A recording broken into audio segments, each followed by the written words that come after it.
that says, come over and hire us. We will work for 10 cents an hour, because 10 cents an hour will buy us the rice that we need not to starve. And come and rescue us from our circumstance. And so when Nike comes in, they are regarded by everybody in the community as an enormous godsend.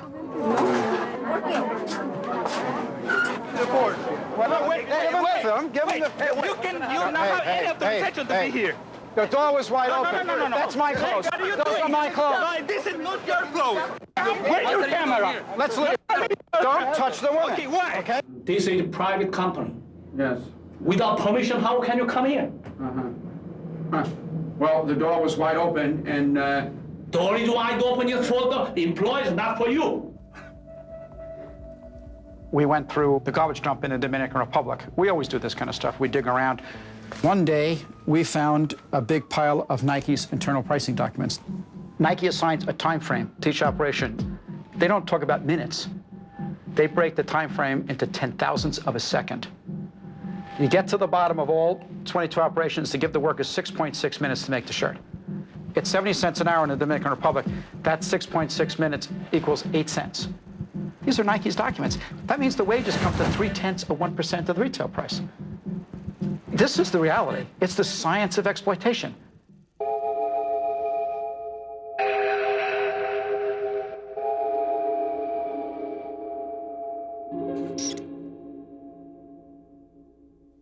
What happens in the areas where these corporations go in and are successful? They soon find that they can't do any more in that country because the wages are too high now. And what's that another way of saying? Well, the people are no longer desperate. So, okay, we've used up all the desperate people there. They're all plump and healthy and wealthy. Let's move on to the next desperate lot and employ them and raise their level up.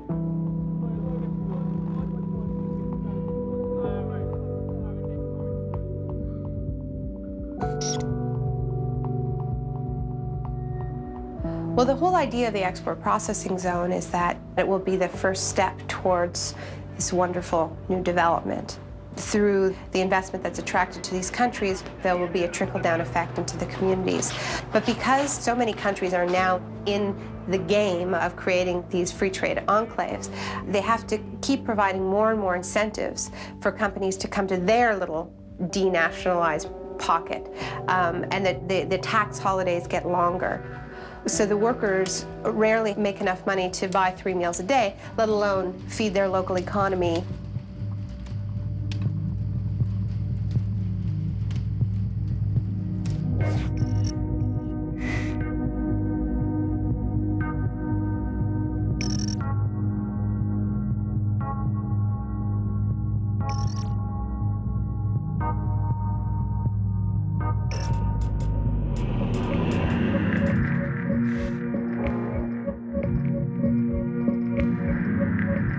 Something happened in 1940 which marked the beginning of a new era, the era of the ability to synthesize and create on an unlimited scale new chemicals that had never existed before in the world. And using the magic of research, oil companies compete with each other in taking the petroleum molecule apart and rearranging it into, well, you name it. So suddenly, it became possible to produce any new chemicals, synthetic chemicals, the likes of which had never existed before in the world, for any purpose and at virtually no cost. Fabrics, toothbrushes, tires, insecticides, cosmetics, weed killers, a whole galaxy of things to make a better life on Earth.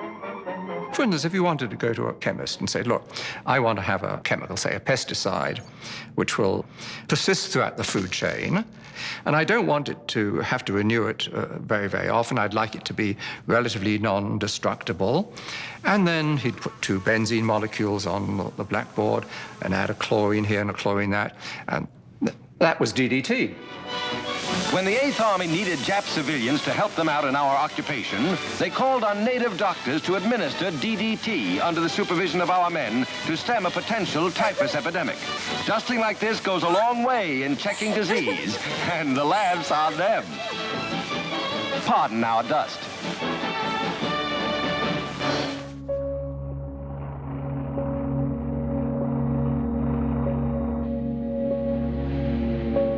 As the petrochemical era grew and grew, warning signs emerged that some of these chemicals could pose hazards. The data initially were trivial, anecdotal, but gradually a body of data started accumulating to the extent that we now know that the synthetic chemicals which have permeated our workplace, our consumer products, our air, our water, produce cancer and also birth defects and some other toxic effects.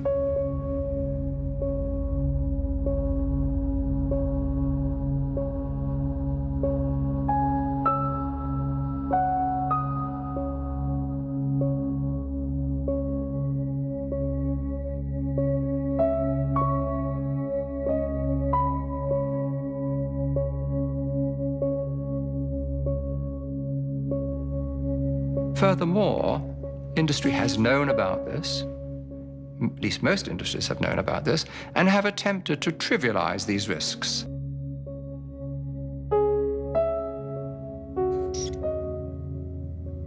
If I take a gun and shoot you, that's criminal. If I expose you to some chemicals which knowingly are going to kill you, what difference is there? The difference is that it takes longer to kill you.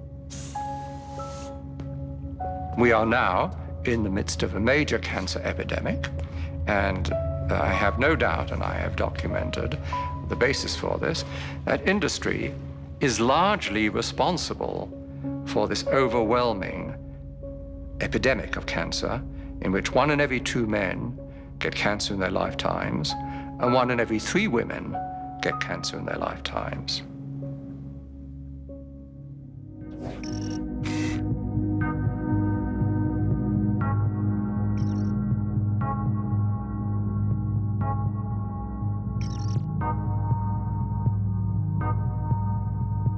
Towards the end of 1989, a great box of documents arrived at my office without any indication where they came from.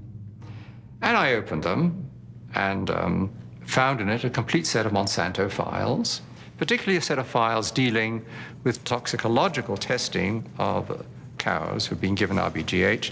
BST, trade name Posilac, is being used in more than a quarter of the dairy herds in the United States, according to Monsanto. The milk has been drunk by a large portion of the American population since the Food and Drug Administration declared it safe for both cows and humans 4 years ago. And at that time, Monsanto was saying, there's no evidence whatsoever of any adverse effects. We don't use antibiotics. And this clearly showed that they had lied through their teeth.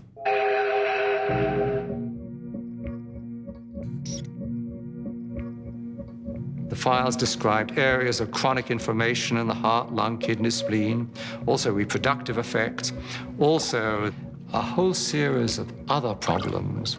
The most comprehensive independent assessment of the drug concludes that BST results in unnecessary pain, suffering, and distress for the cows. This is not acceptable for a drug designed simply to increase milk production. It is a silly product.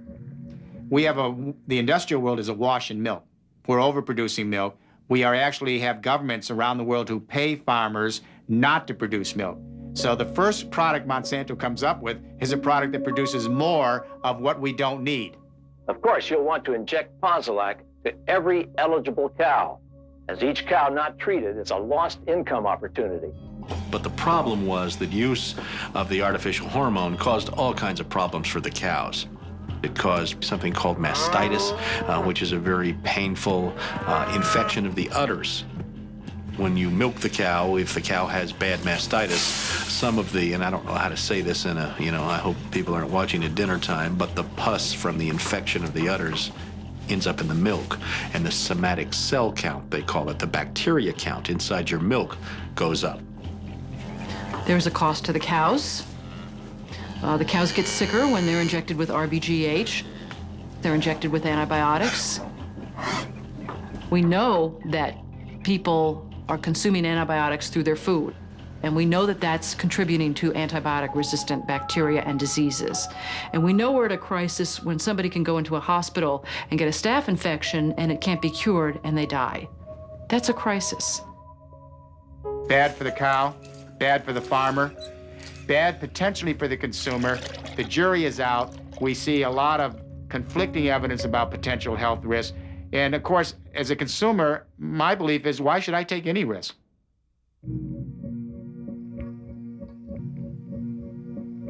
Factory farm cows have not been the only victims of Monsanto products. Large areas of Vietnam were deforested by the U.S. military using Monsanto's Agent Orange. The toxic herbicide reportedly caused over 50,000 birth defects, as well as hundreds of thousands of cancers in Vietnamese civilians and soldiers, and in former American troops serving in Southeast Asia. Unlike the Vietnamese victims, U.S. Vietnam veterans exposed to Agent Orange were able to sue Monsanto for causing their illnesses. Monsanto settled out of court, paying $80 million in damages, but it never admitted guilt.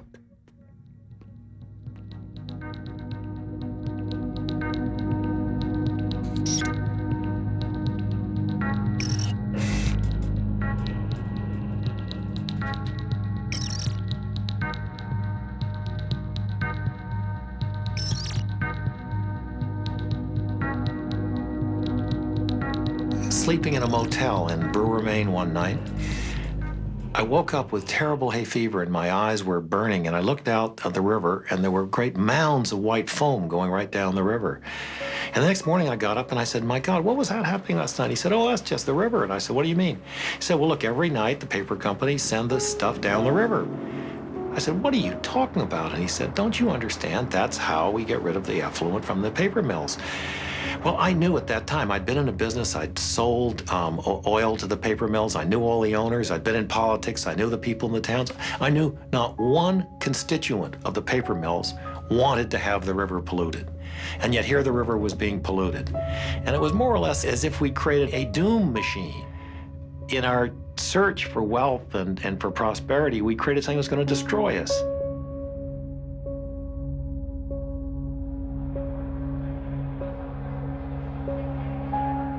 The traders who are involved in the market are not guys whose moral fiber when it comes to environmental conditions are going to be rattled at all. They're seeing dollars and they're making money. Brokers don't stay away from copper because it violates their religious beliefs or their environmental policies. No. When you think about it, but it's fleeting. It really is a fleeting moment. It's like, you know, yeah, oh yeah, well, the town's being polluted down there in Peru, but hey, this guy needs to buy some copper. I'm getting paid a commission too. Our information that we receive does not include anything about the environmental conditions, because until the environmental conditions become a commodity themselves or are being traded, then obviously we will not have anything to do with that. It doesn't come into our psyche at all. You know, it's so far away, and you hardly hear anything about it. I mean, keep in mind, I mean, there are things going on right in our backyards, for God's sake. We trade live hogs. I mean, there's so many pigs in the state of Carolina that is polluting the rivers, but how often do you find out about that?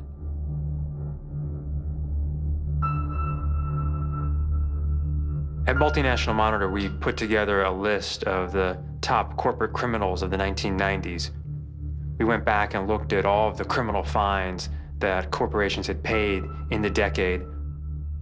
Exxon pled guilty in connection to federal criminal charges with the Valdez spill and paid $125 million in criminal fines. General Electric was guilty of defrauding the federal government and paid $9.5 million in criminal fines. Chevron was guilty of environmental violations and paid $6.5 million in fines. Mitsubishi was guilty of antitrust violations and paid $1.8 million. IBM was guilty of illegal exports and paid $8.5 million. Was guilty of environmental violations. Pfizer, the drug manufacturer, was guilty of antitrust violations and was guilty $20 million of food and drug regulatory violations. Sears was guilty of financial fraud. Blue Cross Blue Shield of Illinois. Unical was guilty of fraud, environmental violations. Georgia Korean Airlines accident paid $5 million. It paid $250,000. Hoffman LaRouche, guilty of an antitrust violation, paid $500 million in criminal fines.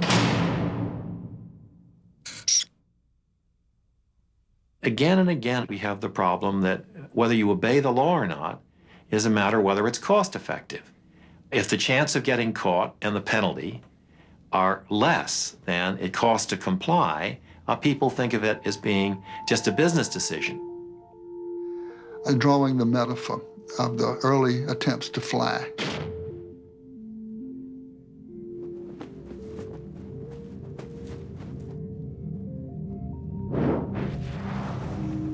The man going off of a very high cliff in his airplane with the wings flapping and the guy is flapping the wings and the wind is in his face and this poor fool thinks he's flying, but in fact he's in free fall and he just doesn't know it yet because the ground is so far away. But of course the craft is doomed to crash. That's the way our civilization is. The very high cliff represents the virtually unlimited resources we seem to have when we began this journey. The craft isn't flying because it's not built according to the laws of aerodynamics, and it's subject to the law of gravity. Our civilization is not flying because it's not built according to the laws of aerodynamics for civilizations that would fly. And of course, the ground is still a long way away, but some people have seen that ground rushing up sooner than the rest of us have. The visionaries have seen it and have told us it's coming. There's not a single scientific peer-reviewed paper published in the last 25 years that would contradict this scenario. Every living system of Earth is in decline. Every life support system of Earth is in decline. And these together constitute the biosphere that supports and nurtures all of life, and not just our life, but perhaps 30 million other species that share this planet with us.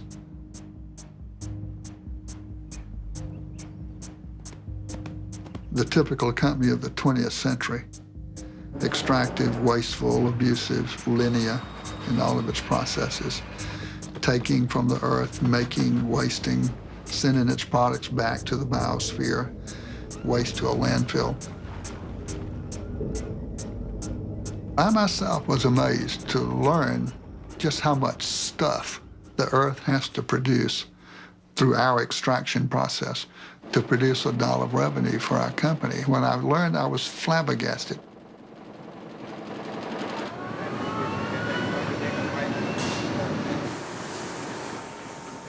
We're leaving a terrible legacy of poison and diminishment of the environment for our grandchildren's grandchildren, generations not yet born. Some people have called that intergenerational tyranny, a form of taxation without representation levied by us on generations yet to be. It's the wrong thing to do. One of the questions that comes up periodically is to what extent could a corporation be considered to be psychopathic? And if we look at a corporation as a legal person, that it may not be that difficult to actually draw the transition between psychopathy in the individual to psychopathy in a corporation. We can go through the characteristics that define this particular disorder one by one and see how they might apply to corporations.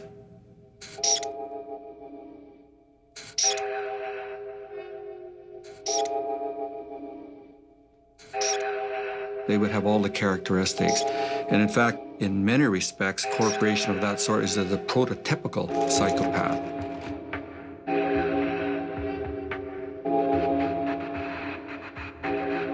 The dominant institution of our time has been created in the image of a psychopath who bears the moral responsibility for its actions. Can a building have moral opinions? Can a building have social responsibility? If a building can't have social responsibility, what does it mean to say that a corporation can? A corporation is simply an artificial legal structure. But the people who are engaged in it, whether the stockholders, whether the executives in it, whether the employees, they all have moral responsibilities. It's a fair assumption that every human being, real human beings, flesh and blood ones, not corporations, but every flesh and blood human being is a moral person. You know, we've got the same genes, we're more or less the same, but our nature, the nature of humans, allows all kinds of behavior. I mean, every one of us, under some circumstances, could be, a gas chamber attendant and a saint. No job, in my experience with Goodyear, has been as frustrating as the CEO job. Because even though the perception is that you have absolute power to do whatever you want, the reality is you don't have that power. Sometimes, if you had really a free hand, if you really did what you wanted to do that suits your personal thoughts and your personal priorities, you'd act differently. But as a CEO, you cannot do that. Layoffs have become so widespread that people tend to believe that CEOs make these decisions without any consideration to the human implications of their decisions. It is never a decision that any CEO makes lightly. It is a tough decision. But it is the